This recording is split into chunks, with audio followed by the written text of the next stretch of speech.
Olá, bem-vindo! Estamos aqui em mais um Quintou. É um prazer estar com vocês, respondendo as questões que não param de chegar, e isso é muito bacana porque vai elucidando uma série de coisas e às vezes até uma pergunta que você tinha aí na cabeça acaba sendo feito por outra pessoa e a gente acaba sabendo. Muito bacana isso. Continue enviando, que para mim é uma alegria muito grande. Bom, eu queria dar as boas-vindas e pedir a você que desse um like, dê um like aí, porque isso nos ajuda. E você também pode se inscrever, porque quando você se inscreve, ative essa campainhazinha aí, toda vez que tiver um vídeo novo, você vai ser avisado. E outra coisa, gente, vamos compartilhar, me ajude a divulgar a cultura e o conhecimento do vinho, tá certo? Bom, a semana passada deu uma polêmica danada o negócio do pera-manca. Primeiro porque a chamada era do pera-manca, mas as pessoas não se deram conta que a pera-manca era uma entre outras questões, então não era um especial de pera-manca.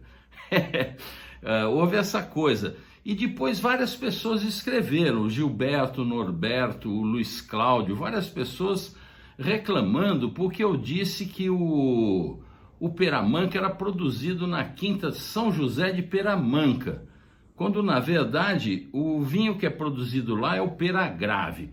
Então é o seguinte, precisa esclarecer isso direito, porque o que aconteceu? A família Grave realmente era a antiga dona, é atual também, mas ela era a antiga dona desse vinhedo, a família Grave, mas ela vendeu essa quinta em 1987 para a Fundação Eugênio de Almeida. A Fundação Eugênio de Almeida, vendo aquele patrimônio, aquelas vinhas maravilhosas, e em 1990 lançou o pera-manca, que fez um sucesso danado.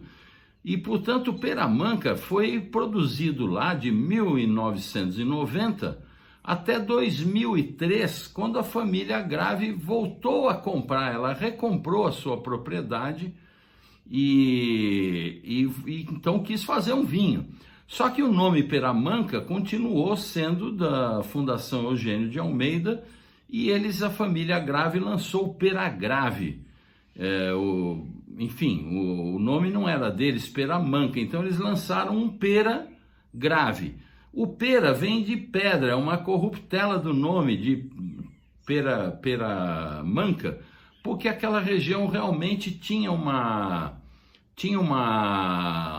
estava sobre um pedaço de pedra enorme que era um pouco oscilante, uma pedra oscilante, mancava. E pedra virou pera é uma corruptela do nome, por isso virou pera-manca. E a família Grave então lançou o pera-grave. O pera-manca continuou sendo feito pela Fundação Eugênio de Almeida depois de 2003, mas na adega da Cartucha, tá certo? Tá explicado, gente? Olha, então peço desculpas a quem pareceu uma coisa mal informada, mas na verdade o pera-manca foi produzido sim durante bons anos na Quinta São José de Peramanca, que hoje produz o pera-grave, que voltou a ser da família Grave. E o pera-manca continua sendo da Fundação Eugênio de Almeida, um vinho maravilhoso, e é feito na adega da Cartucha. Tá claro, gente? Bom, o Cacá e a Heitor, que toda semana estão aqui comigo e mandam um monte de perguntas, eles mandaram nada menos do que 4 perguntas, gente. Você acredita? Bom, a primeira que ele mandou qual é a casta principal do Brasil? Olha, é muito difícil dizer isso, qual é a casta principal, porque existem várias castas que se deram muito bem, várias castas que têm uma área muito grande de plantio, mas eu acredito que a maior área plantada no Brasil seja da Moscatel. Moscatel é uma uva muito popular, faz espumantes deliciosos. O Brasil deita e rola em moscatéis, Inclusive, uma coisa curiosa, todo jornalista estrangeiro, quando vem para o Brasil, se encanta com os moscatéis. Por quê? Porque o nosso moscatel, ele é um pouco menos adocicado que o Asti, famoso Asti italiano, que também é de Moscato, e um pouco mais alcoólico. Eles então acham que a gente teria um sucesso estrondoso se exportasse esse vinho. Acontece que, curiosamente, muitos produtores se envergonham de moscatel. Acredite se quiser, eu ouvi isso da boca de alguns. Acham um vinho menor, porque historicamente no Brasil o moscatel sempre foi um espumante muito popular e se fazia moscatéis muito simples que acabavam virando presente para o porteiro do prédio. Isso hoje não é verdade, nós temos alguns exemplares excepcionais de moscatel. Eu sou um grande fã de moscatel, inclusive dou uma dica a você, faça um dia pegue uma posta de salmão bacana e faça ele só grelhado, toste ele de um lado e do outro e deixe ele meio cru no meio e toste bem aquela pele dele em volta e aí prove isso com um moscatel bem frio, para você vai ver que harmonização sensacional. Agora, se promove mal o moscatel, é uma pena. Deveria se fazer concursos na gastronomia, com as faculdades de gastronomia, hoje tão em moda, todo mundo quer ser chefe, fazer um desafio de propondo harmonizações, mas ele é um vinho delicioso com frutas, é bom também com os bolos, e às vezes em alguns contrastes, como esse que eu falei com o salmão, fica excepcional. Agora, dependendo das regiões, você tem castas que são prioritárias, por exemplo, no norte e nordeste a gente encontra muito Syrah, o interior de São Paulo, sul de Minas, a Syrah é uma uva que vem predominando pela sua adaptabilidade, especialmente no sistema de dupla poda. Lá na Serra Gaúcha tem muito Merlot, muito Cabernet Sauvignon, mas eu acho que a principal casta brasileira é realmente a Moscatel. Bom, a segunda pergunta é a respeito dos vinhos do Vale do São Francisco. O que eu acho dos vinhos do Vale do São Francisco? Eu acho maravilhosos, eu tenho um grande carinho e respeito e gosto pelos vinhos do Vale do São Francisco por vários motivos.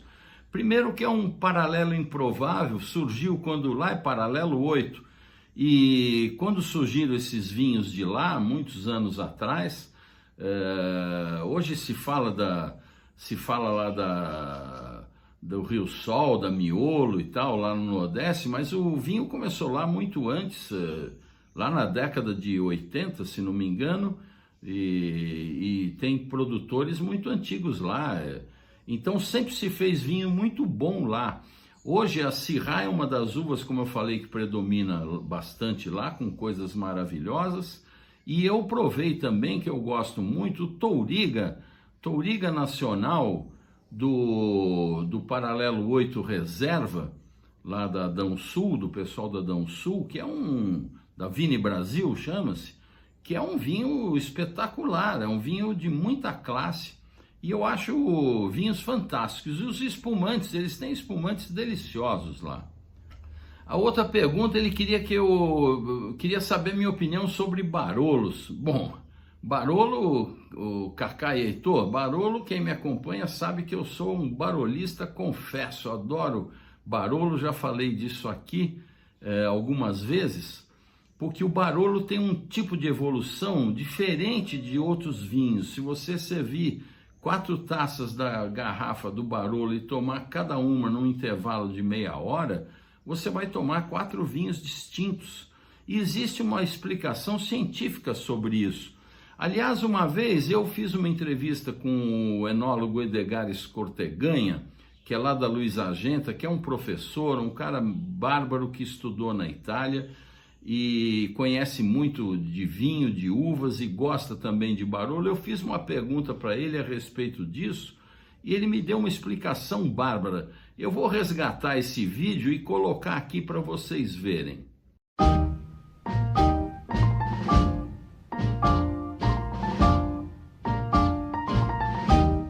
Edgar Scorteganha, você que é um mestre aqui e foi fazer seu afinamento profissional lá na Itália, você me responde o seguinte: por que eu abro um Barolo e ele vai mudando a cada taça que eu sirvo, ele vai se modificando, vai alterando os aromas, vai ficando um vinho e sempre bom, sempre interessante. Por que acontece com um Barolo e não acontece com outros vinhos? Então, Dido, o Barolo é um vinho que geneticamente é propenso ao envelhecimento pelo menos até 40, 50 anos. Né? A gente tem a prova disso, que depois de abrir um vinho com tanta idade assim, ele ainda se encontra íntegro, com uma bela acidez, com um belo frutado. Então, quando nós abrimos um Barolo de 8, 10, 15, 20 anos, é natural nós encontrarmos ele com uma modificação bastante frequente na taça durante a degustação. Por que acontece isso? Acontece isso justamente porque é um vinho, como eu falei, geneticamente de muita estrutura, e a saturação do oxigênio na taça, como nós podemos ver aqui, o oxigênio, quando a gente agita a taça e vai incorporando no vinho, demora muito mais para saturar do que um vinho tradicional, como um Cabernet Sauvignon, como um Merlot, como um Shiraz, por exemplo. Né? Demorando mais para saturar e microoxigenando lentamente, levando mais esse tempo, faz com que, conforme nós vamos agitando a taça e tomando um gole, o segundo, o terceiro gole vai sendo diferente dos anteriores. Diferente positivamente sempre. Né? Então, esse tempo de saturação do oxigênio em contato com o vinho maior nos dá a possibilidade de degustar em uma única taça, dentro de 15, 20 minutos, vamos supor, 7, 8, 10 vinhos diferentes, entre aspas, porque é o mesmo vinho. É o mesmo né? vinho. Isso organoleticamente falando na questão aromática. E você não acha isso surpreendente também, quando a gente pensa que em termos de antocianos ele é tão delicado, o Barolo, que a gente esperaria que aquela estrutura tivesse uma cor mais intensa, né? O Barolo, quando a gente olha para a coloração do Barolo, assim como, que é com a uva Nebbiolo, evidentemente, assim como quando olhamos para a coloração da uva Sangiovese Grosso, que é feito por Brunello di Montalcino, a característica de coloração, o pigmento que dá a coloração, tende ao laranja, o marrom laranja. Né? Isso é genético. Isso é genético. Claro que nós temos na nossa memória nós temos uma ideia quando degustamos um vinho, que quanto mais tinto, mais estrutura. Na verdade, não é isso, é genético da variedade. O Nebbiolo, ele tem tanta estrutura que nós sentimos na boca, tânico, que não está ligado diretamente a essa parte colorante. E vou explicar por quê. Dentro de um vinho, nós temos 5 tipos de antocianos. Né? Até então a gente só ouviu falar antocianina ou antociano, que é um polifenol, que é composto da cor. Nós temos 5 diversas moléculas. Eu vou falar as duas mais importantes: malvidina e delfinidina, que é o nome de um antociano técnico. Né? A malvidina é o pigmento da antocianina, na qual tem a coloração violácea. É mais rica no Merlot, é mais rica no Alicante Bouschet, né? É mais rica nas variedades tintórias com o toque violáceo. As variedades que tendem ao laranja, que tendem com a maturação, tendem a virar com uma coloração mais marrom laranja, sem haver com oxidação, né? O vinho íntegro, é a delfinidina que é responsável por esse pigmento colorante. Por isso que ela é mais clara, né? Mas ela é tão rica polifenolicamente junto com o tanino quanto aqueles vinhos como um taná super colorado. Maravilha, isso que é bom ter um professor por perto. Muito obrigado, hein? De nada.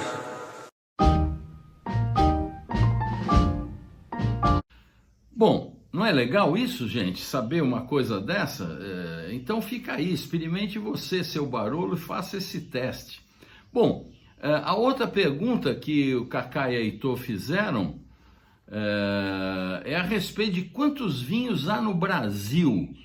Bom, essa pergunta ficou um pouco dúbia para mim, porque eu não sei se ele pergunta se é quantos vinhos brasileiros há no Brasil ou quantos vinhos de um modo geral há no Brasil.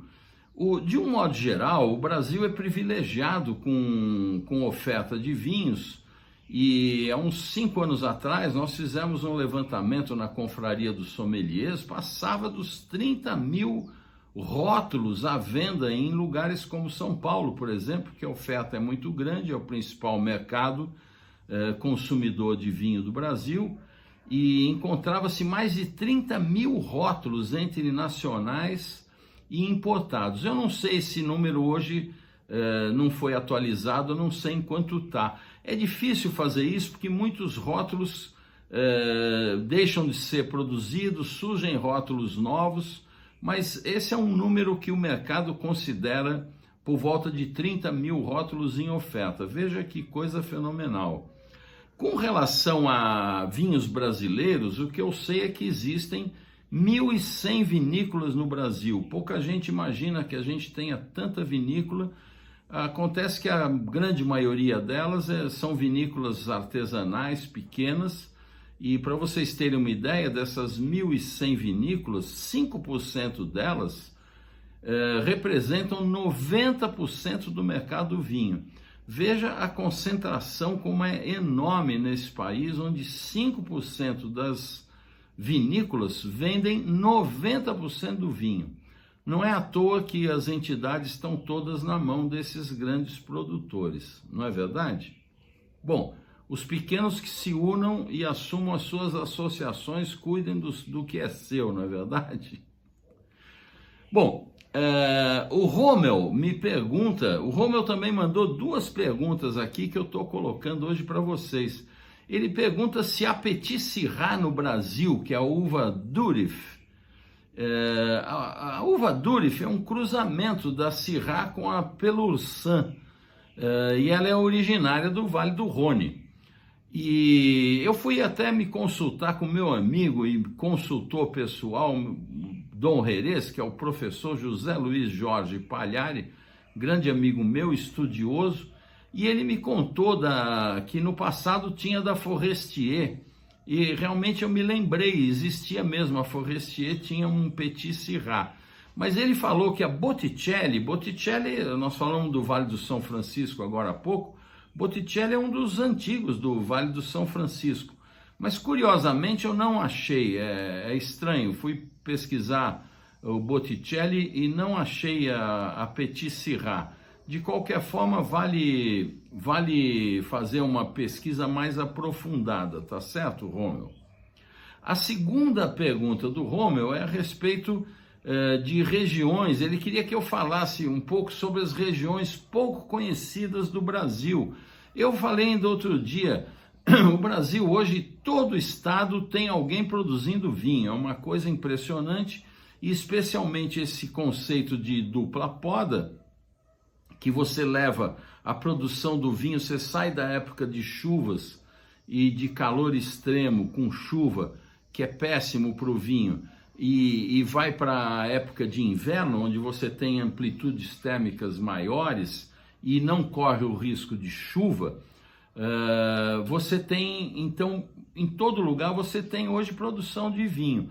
O último, bastante estranho, que eu fiquei bastante curioso de provar, quem me contou foi meu amigo Carlos Cabral. Eu postei isso aqui para vocês num outro quintou, que é o vinhedo do Vale das Colinas, que ele foi convidado a conhecer lá em Garanhuns, gente. Imagina isso. Lá em Garanhuns, Garanhuns é um lugar um pouco mais alto, que tem amplitude térmica, e o lugar é belíssimo. Dá uma olhada nas fotos aí, que coisa impressionante. E o Cabral disse que o vinho realmente é muito gostoso. Então, hoje no Brasil, em toda parte, embora a principal região produtora continue sendo o Rio Grande do Sul, com diversas regiões, né? Campos de Cima das Serras, a Campanha Gaúcha, Serra Gaúcha, assim por diante, e Santa Catarina vem crescendo muito com vinhos extraordinários, vinhos de altitude. Santa Catarina vem crescendo, e São Paulo, o interior de São Paulo, vem crescendo demais. Outro dia eu soube, estou atrás desse número correto, mas eu soube que o interior de São Paulo já tem 100 produtores de vinho. Imagina isso. E não são só os vinhos, não estou falando de vinho de mesa, que se produz em São Paulo desde sempre, né? Em Jundiaí, em São Roque, especialmente, mas pelo estado todo, existem cerca de 100 vinícolas produzindo vinhos finos. Olha que bacana isso. A Elisete me pergunta da Pinot Grigio. Bom, a Pinot Grigio é uma uva originária da Borgonha. Ela seria uma mutação da Pinot Noir. Alguns dizem que é um cruzamento de Pinot Noir com Pinot Blanc. E ela se dá maravilhosamente bem na Alsácia. Lá ela tem, inclusive, tem vários nomes. O principal é Pinot Gris. Pinot Grigio é Pinot Gris. Gris é de acinzentado, né? E eu vou dizer uma coisa, quando eu estive na Alsácia, os vinhos que mais me surpreenderam não foram os Riesling, nem os Gewürztraminer, que são maravilhosos, mas foi a Pinot Gris, porque eu não esperava aquilo tudo. É uma uva com muita intensidade, muita estrutura, com a sua acidez, aquela boca amanteigada, densa, e uma estrutura que pode harmonizar, inclusive, muito bem até pratos de carnes leves e carnes brancas. É um vinho fenomenal, independente daqueles queijos master que eles têm lá, que, pelo amor de Deus, é um espetáculo. E ela é uma uva de aspecto rosado, né? Apesar do nome de gris significar cinza, mas ela é mais para rosado, você está vendo a foto aí. E se produz grandes vinhos brancos com ela, há muito na Itália também, e muitos vinhos comerciais, né? O Pinot Grigio é um vinho que faz muito sucesso nos Estados Unidos, por exemplo, e tem de todos os padrões, tem coisas maravilhosas e tem muito vinho comercial, de volume. E ela, como eu falei, tem diversos nomes. Ela na Alemanha chama-se, por exemplo, Grauburgunder. A Alemanha é tudo diferente e complicado, né? Grauburgunder. Ela é conhecida também no Vale do Loire como Malvoisie. E também é conhecida no Languedoc como Fromenteau. Enfim, e na Alsácia ela, por exemplo, tem 3 nomes. Ela é Pinot Gris, que é o mais usado, é Auxerrois Gris, e é também Tokay da Alsácia, que hoje já não se usam mais, né? Todo mundo fala Pinot Gris. Então é isso, é um vinho bastante sedutor, eu gosto demais, sou grande fã dessa casta. O Demian me perguntou o que é uma vertical, porque outro dia ele viu um vídeo meu falando que eu participei de uma vertical de um vinho delicioso, que é o Buzeron Aligoté. Aligoté é uma casta maravilhosa que existe também na Borgonha, além da Chardonnay, que é a prioritária, 90 e tantos % lá é tudo Chardonnay, mas tem aqui e ali alguns aligotés maravilhosos. E eu tinha ganho do meu amigo Ciro Lilla uma vertical do Buzeron Aligoté, que é do mesmo proprietário do Domaine de Romanée-Conti, o Aubert de Villaine, sua esposa, e esse AIP de Villaine é maravilhoso. E nós fizemos então uma vertical. E o Demian então me perguntou o que é uma vertical. Vertical é quando você toma um mesmo vinho de safras diferentes. Olha que interessante que é isso, né? Isso chama-se vertical. E é bacana porque você acompanha a diferença de safra para safra. Tem sempre uma safra que se destaca mais, uma que evoluiu melhor que a outra, e isso tudo depende do ano, porque o vinho, quando não é manipulado e reflete a sua essência sem ser alterado, ele cada ano é de um jeito, porque a natureza é assim. Em cada ano você tem às vezes mais chuva, mais calor, menos calor, você sofre geadas ou não sofre geadas, enfim, assim às vezes você tem um ano perfeito onde você produz um vinho superior. Então a vertical é bacana para isso. Quanto mais safras, eu já participei de verticais com 20 safras, olha que bacana isso. E aí você vai vendo as diferenças de cada uma delas. Inclusive, no passado, tive uma experiência muito interessante, nos tempos da Expand do Otávio Piva. Nós fizemos uma vertical de Chateau Latour com 15 safras. Imagina, lá no D&D, tinha um bar de vinhos lindo deles lá, e era o Ângelo Fornara, inclusive, na época, era o sommelier dele que cuidava. Hoje está na Itália, o Ângelo, não sei o que está fazendo, uma figuraça. E nós, depois de degustarmos essas 15 safras, caminhando nas nuvens, o Ângelo veio com uma taça para cada um, falou: agora eu quero, quem é que adivinha que safra era essa? E ninguém podia fazer ideia do que fosse, ninguém tinha ideia. O que o Ângelo fez? Ele pegou a sobra de todas as 15 garrafas, misturou todas elas, fez uma assemblagem de safras e serviu para todo mundo. Foi muito interessante. Então, isso é que é degustação vertical. Quando se fala em degustação horizontal, aí o que é? Você pega o mesmo ano, vários produtores da mesma região, do mesmo ano. Isso pode até ser de outras regiões. Normalmente são produtores da mesma região, do mesmo ano. Então, isso chama-se de horizontal. Tá certo? Bom, o André me pede para falar de vinhos abaixo de R$25. Bom, gente, a coisa está ficando difícil, porque quando eu comecei a falar de vinhos abaixo de 50 paus, para vocês terem ideia, eu sugeria vinhos que hoje estão na faixa dos R$250. O que vai fazer? Nós temos uma inflação que não para, nós temos um problema cambial enorme, nós temos uma burocracia e um custo Brasil que encarece o vinho cada vez mais, nunca diminui, e vai ficando difícil. Hoje, nessa faixa de 25, André, são apenas os vinhos de entrada, achar aqui ou ali um pequeno produtor, mas no grande mercado são os vinhos de entrada das grandes vinícolas. Tá ficando difícil. Bom, gente, o que eu tinha para vocês hoje era isso. Espero que tenha gostado. Se você gostou, deixe o seu like, porque isso nos ajuda. E você também pode se inscrever. Se inscrevendo, ative essa campainhazinha e toda vez que tiver um vídeo novo, você vai ser avisado. E compartilhe, gente. Me ajude a divulgar a cultura e o conhecimento do vinho. E você já sabe, é uma taça por refeição, hein, gente? Saúde!